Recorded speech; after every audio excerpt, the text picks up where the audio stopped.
निजी भाई की वजह से मैं बाहर हूँ क्योंकि दीपक जी का शौकिंग नहीं था। उन्होंने तो ऑलरेडी टारगेट मुझे किया हुआ था, मुझे, कृतिका रमान को। पीछे हमारे बच्चे थे, हमारे बिजनेस था, हमारे यूट्यूब चैनल्स है, इंस्टाग्राम है, वो सब संभालने के लिए किसी एक पर्सन का बाहर होना बहुत जरूरी था। तो अगर निकाला जाना चाहिए या फिर एविक्ट होने चाहिए तो वो दीपक जी होने चाहिए, बाकी तो सब लोग खेल ही रहे हैं अपना game. Gopal, welcome to moneycontrol.com।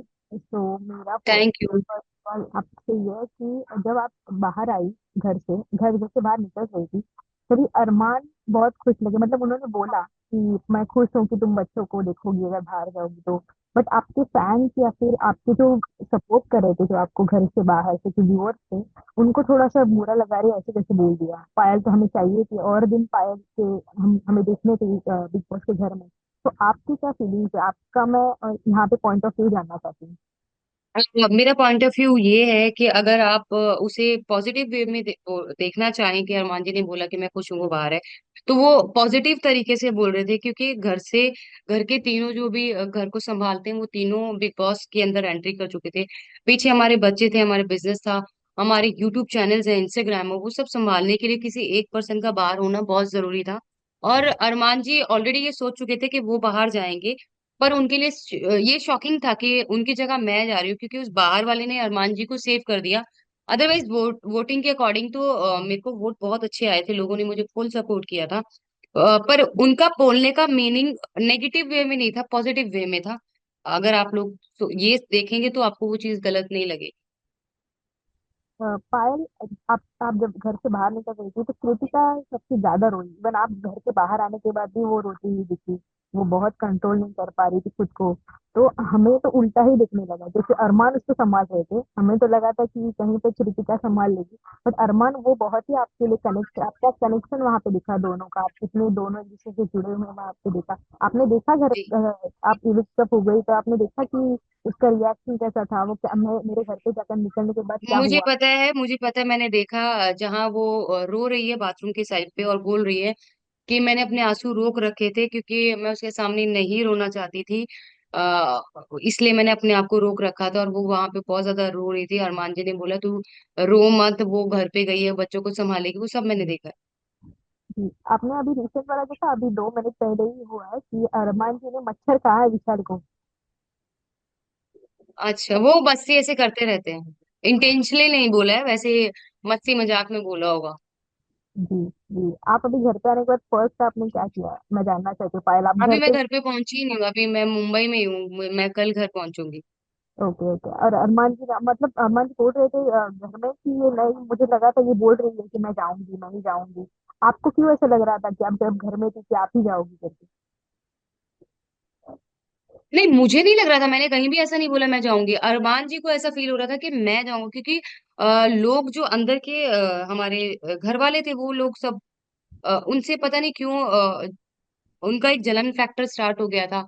वो कुछ भी अगर राइट भी बोल रहे तो उनको गलत लगता था, उनको ऐसा लगता था ये सरपंच बन रहे हैं या फिर बीच में बोल रहे हैं। पर वो जब भी अगर आप खुद भी देखेंगे तो वो सही बात के लिए ही आर्ग्यू करते थे, जहां उनको लगता नहीं है कि वो सही नहीं है तो वहां वो बोलते ही नहीं थे। जी। मेरा एक सवाल इम्पोर्टेंट सा है पायल आपसे कि आप सुबह से इतने इंटरव्यू दे रही हैं, सबको जवाब दे रही हैं, सब उल्टे सीधे सवाल आपसे पूछ रहे हैं। आपका माइंड सेट अभी क्या है कि क्या, मतलब क्या सोच रहे हैं आप घर पे जाते टाइम या फिर रात को सोते टाइम? आपके दिमाग में वो ख्याल क्या आ जाता है कि मतलब मेरा जाना सही था, नहीं था, आप तीनों का जाना सही था? क्या आप सोच रही हैं? आपका माइंड सेट क्या है फिलहाल? नहीं नहीं, ऐसा मेरा ऐसा कोई माइंडसेट नहीं है। देखो, जहाँ इतने बड़े प्लेटफॉर्म को कोई भी जो है मना नहीं करेगा, हमें बहुत बड़ी अपॉर्चुनिटी मिली थी और हम्म। एक साथ तीनों को मिली थी। पहली बार ऐसा बिग बॉस हाउस में हुआ है कि एक घर से तीन लोग आए थे। तो मेरे लिए इसके बारे में कुछ भी सोचने का वो नहीं है, मतलब नहीं है, मेरे लिए तो परफेक्ट था। जी, जितने दिन आप घर पे रही, आपको क्या लगा सबसे मेमोरेबल मोमेंट आपका कौन सा है?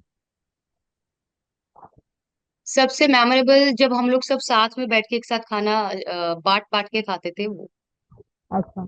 जब आप घर में आ रही थी तीनों, तब तब भी बहुत सारी कंट्रोवर्सी हो रही थी, जैसे तीनों जा रहे हैं एक साथ और आप रोई स्टेज पर। तो वो ये सारी चीजें आप घर पे जाते टाइम सोच, आप सबने सोचा था कि मैं घर घर पे जाऊंगी तभी मेरी ये कहानी मैं बताऊंगी सबको, या फिर आप कंट्रोल नहीं कर पा रही थी खुद को जब आप ब्रेक डाउन हो गई वो पुरानी कहानी बता रही, या आपने सोचा था कि नहीं मैं ये शेयर करूंगी लोगों के साथ कि मेरे साथ। नहीं नहीं, ऐसा कुछ नहीं सोचा था। वो ऐसे ऐसी कुछ बातें हुई, दीपक जी ने बोला हम सब एक सारे बैठते हैं, एक दूसरे को जानते हैं, तब वो चीज हुई थी। अदरवाइज हमने नहीं सोचा था कि हम लोग वहां जाके ये सब शेयर करेंगे। तो ये नहीं सोचा था, ये प्लान नहीं था। ना जी। हम लोग कुछ प्लान करके गए थे, हम तो रैंडम। हमें 2 घंटे पहले बताया गया कि आप लोग सिलेक्टेड हैं, और अगले दिन 9 बजे बोला कि आप मुंबई आ जाइए। तो हमारे लिए बहुत शॉर्ट नोटिस पे हम लोग आए हैं बिग बॉस में। बट वो काफी शॉकिंग लगे थे, 2 घंटे में आपने कैसे फिर मैनेज किया तीनों का सब कुछ, अ, अंदर जाना दो वगैरह। घंटे के अंदर जैसे हमें शाम के 6 बजे कॉल आया कि आप लोग सिलेक्ट हो, और उन्होंने बोला कि सुबह 9 बजे की 9 बजे आपको यहाँ पहुंचना है। हम्म। तो उसी दौरान वही 2 घंटे में हमने सारी पैकिंग करके अपनी नींद पूरी करी। फिर हम लोग सुबह जल्दी 6 बजे निकले एयरपोर्ट के लिए, फिर यहाँ पहुंचे, फिर यहाँ से मेडिकल ये वो सब कुछ हुआ। जी। अरमान और कृतिका में से आपको क्या लगता है कौन जीते दोनों में? मैं तो चाहती हूँ दोनों जीते, पर जैसे कि कृतिका जो है वो भोली है, लोगों की बातों में बहुत जल्दी आ जाती है, और वो दिल से खेल रही है। तो मुझे ऐसा लग रहा है अरमान जी ज्यादा स्ट्रांग खेलेंगे। हम्म। ट्रॉफी तो घर में ही आनी है, दोनों में से कोई भी ले आए, पर अरमान जी मुझे लगता है स्ट्रांग खेलेंगे तो वो जीत सकते जी, मेरा लास्ट सवाल है कृतिका कि जब भी हैं। आपको, सॉरी पायल इट्स ओके। दोनों एक ही हैं जैसे हम लोगों ने देखा है। पायल, तो मेरा सवाल है कि आप जब घर से बाहर निकल गई थी तो आपको क्या लगा कि यार इस ये आदमी की वजह से मैं चली गई यार, ये असली इंसान मेरे जाने के लिए जिम्मेदार है। आपको क्या लगा कौन सा ऐसा एक शख्स है जो आपके जाने के लिए जिम्मेदार निजी भाई की वजह से मैं बाहर हूँ, क्योंकि दीपक जी का शौकिंग नहीं था। उन्होंने तो ऑलरेडी टारगेट मुझे किया हुआ था, मुझे, कृतिका रमान को। तो दीपक भाई का नहीं लगा शॉकिंग, शॉकिंग था निजी भाई का। और है? वो चीज भी मेरे दिमाग से मैंने निकाल दी, क्योंकि वो अपनी गलती एक्सेप्ट कर चुके हैं कि उनकी वजह से मैं बाहर आई हूँ, और मेरे साथ जो है फेयर इवेक्शन नहीं हुआ, वो मान चुके हैं। अगर बाहर आपसे कभी ये मिलते हैं तो आप किससे मिलना पसंद करेंगे, या फिर किसी को अवॉइड करना पसंद करेंगे, नहीं यार इसका मुंह ही नहीं देखना मुझे? नहीं, अंदर देखो, अंदर की लड़ाई अंदर ही खत्म करके हम लोग बाहर सबसे वही हम्म। प्यार मोहब्बत से मिलेंगे जरूर। ऐसा कोई पर्सन नहीं जैसे हम नहीं मिलेंगे। इवन अभी यहाँ से फ्री होने के बाद मैं नीरज भैया से मिलने जा रही हूँ। ओके।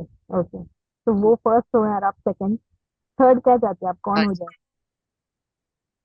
मेरे हिसाब से दीपक जी अपनी मेडिकल कंडीशन की वजह से खेल नहीं पा रहे हैं। जो हम्म। देना चाहिए बिग बॉस में वो नहीं दे पा रहे हैं, तो अगर निकाला जाना चाहिए या फिर एविक्ट होने चाहिए तो वो दीपक जी होने चाहिए। बाकी तो सब लोग खेल ही रहे हैं अपना okay. Okay, thank you so much Payal. Game. Okay. Thank bye bye, thank you. Thank you.